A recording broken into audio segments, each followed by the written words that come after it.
Hello audience, आपका स्वागत है वीकली पोर्टफोलियो एनालिसिस में। मैं अब व्यक्तिगत पोर्टफोलियो का एनालिसिस करूंगा। जो मैं होल्डिंग को, जो हमारी स्क्रिप्ट है, चाहे स्टॉक्स है जिसको मैं होल्ड करता हूं, उसको प्रदर्शित करूंगा, उसकी एनालिसिस करूंगा और देखूंगा कि कहाँ बाइंग अपॉर्चुनिटी बनती है या कहाँ सेल अपॉर्चुनिटी बनती है या कहाँ पे एक्सेस पोजीशन क्रिएट किया जा सकता है। तो यह मेरा वीडियो केवल पर्सनल उद्देश्यों की पूर्ति के लिए कोई बाई और सेल का रिकमेंडेशन नहीं देता है। या जो भी स्टॉक डिस्कस किए जाएंगे वो मेरे पोर्टफोलियो में तो है ही या मेरे से रिलेटेड लोगों के पोर्टफोलियो में भी हो सकते हैं। आपको मान के चलना है। और यह वीडियो केवल एजुकेशनल पर्पज के लिए है या मैं स्वयं के काम को बस ऑनलाइन प्रदर्शित करके कर रहा हूँ। इससे आपको इन्फ्लुएंस नहीं होना है और कोई बाई और सेल मेरे कहने के आधार पे नहीं लेना है। मैं यहाँ जो भी बात करूंगा स्वयं के लिए करूंगा, स्वयं से बात करूंगा। आप किसी भी खरीद फरोख्त से करने से पहले अपने फाइनेंशियल एडवाइजर की सलाह जरूर लीजिएगा। यह हमारा डिस्क्लेमर था। तो मेरा पहला स्टॉक है अपर इंडस। अपर इंडस स्टॉक में मैं पहले देखूंगा कि रिस्क रिवार्ड क्या बन रहा है, एनालिस्ट क्या कह रहे हैं, उसके बाद मैं चर्चा करूंगा। APARINTS अपर इंडस स्टॉक।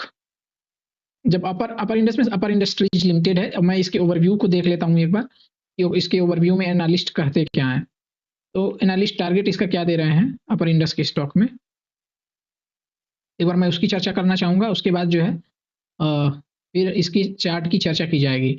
अपर इंडस स्टॉक में अपसाइड केवल 2.30% है, तो 10,145 ये आप देख सकते हैं। मैक्सिमम 11,700 जा सकता है, लेकिन अभी अपर इंडस केवल 10,145 के स्तर को टच कर सकता है। तो आप इसको अपने निगाह मैं अपने निगाह में रखना चाहूंगा। ठीक है।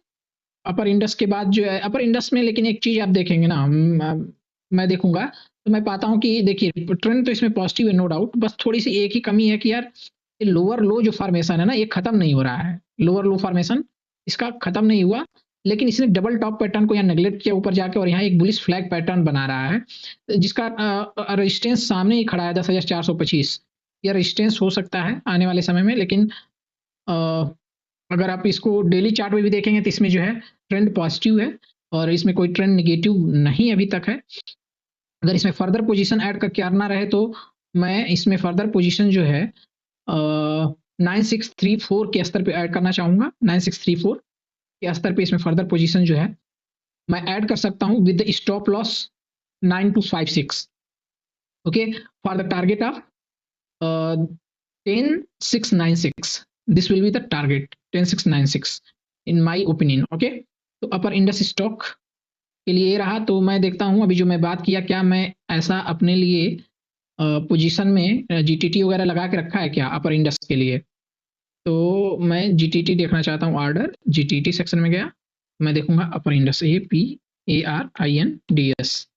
अपर इंडस स्टॉक मैंने दो खरीद के रखा था और उस चीज को मैं बेच लेना चाहता हूँ किस पे, 10,718 पे। और अभी क्या मैं बोला, 10,696। तो मैं एक बार इसको अपडेट कर लेता हूँ जरा। 10,696 एडिट, 10,696, 696 मॉडिफाई। ठीक है। ये रेजिस्टेंस डेली चार्ट पे है। वीकली चार्ट पे क्या रेजिस्टेंस है उसको देखना पड़ेगा, फिर मंथली चार्ट पे क्या रेजिस्टेंस है, जरा सब सारी चीजों को देखिए। तो अगर मैं वीकली चार्ट पे अगर रेजिस्टेंस को देखूं तो हमारा रेजिस्टेंस निकल के आता है या, ठीक है, जो कि 10,416 है और मैंने जीटीटी कितना का लगाया, 10,696। तो जो पहले रेजिस्टेंस होगा ना उसी को पहले प्रायिकता देनी है। ठीक है। तो 10,416 को मैं ज्यादा प्रीफर करना चाहूंगा और थोड़ा इसको और परफेक्ट करना चाहूंगा। इस लेवल को मैं इस लेवल को और परफेक्ट करता हूं तो मुझे लेवल निकल के आता है इन स्तरों पे। ये है 10,406। ठीक है। तो मैं इस जीटीटी को पुनः जो है एडिट करूंगा 10,406 के लिए। 10,406 पे मैं दो स्टॉक सेल करना चाहूंगा और बाई करना चाहूंगा। इस पे तो अपर इंडस पे मैं बोला था बाई करना चाहूंगा डेली टाइम फ्रेम पे। तो यहाँ बाई करना है ना मुझे, वो है 9634। 9634 बाई, 9165 मैंने लगा के रखा है। ठीक है, 9165 और यहाँ कितना आ रहा है 9634। 9615 क्यों लगा के रखा है मैंने, 9165, 9165। 9165 किस स्तर पे आएगा, 9165 जो है इधर कहीं चला जा रहा है, वहां नहीं।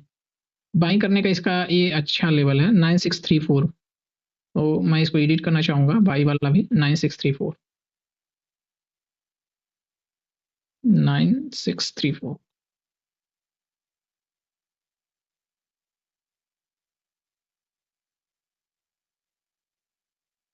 ये रहा मेरा अपर इंडेक्स स्टॉक।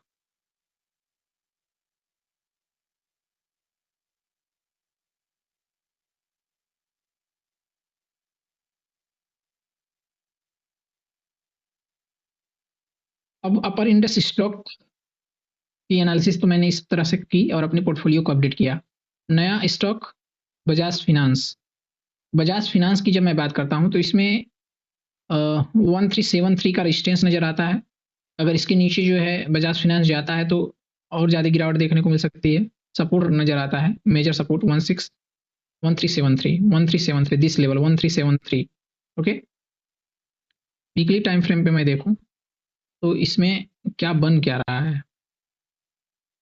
अगर आप इसको उल्टा करके देखेंगे तो एक कप और एक हैंडल टाइप का पैटर्न बन रहा है, तो यहाँ से बजाज फाइनेंस और गिर सकता है। जरूरी नहीं गिरेगा, लेकिन गिरने की पूरी पॉसिबिलिटी है, इसको नकारा नहीं जा सकता है। ठीक है, तो इसको आप पूरी तरह से नकार नहीं सकते हैं। एक बार इसको फिबोनाची लगाते हैं बजाज पर, तो मैं देखता हूँ इसमें क्या निकल के आता है। गिरावट जो है ओके 0.6% तक आती है तो ठीक ठाक खरीदारी किया जा सकता है, लेकिन मैं इसको प्रीफर करूंगा 1478 के आसपास अगर मिले तो मैं इसमें 25% लमसम करना चाहूंगा, अन्यथा मैं इसमें एसआईपी करना ही पसंद करूंगा वीकली। और एसआईपी जो चलेगी इसमें कम से कम आप 7 महीने के लिए एसआईपी कर सकते हैं, जब तक कि 1622 के नीचे है। 1622 के नीचे है तब तक मैं एसआईपी इसमें करना पसंद करूंगा।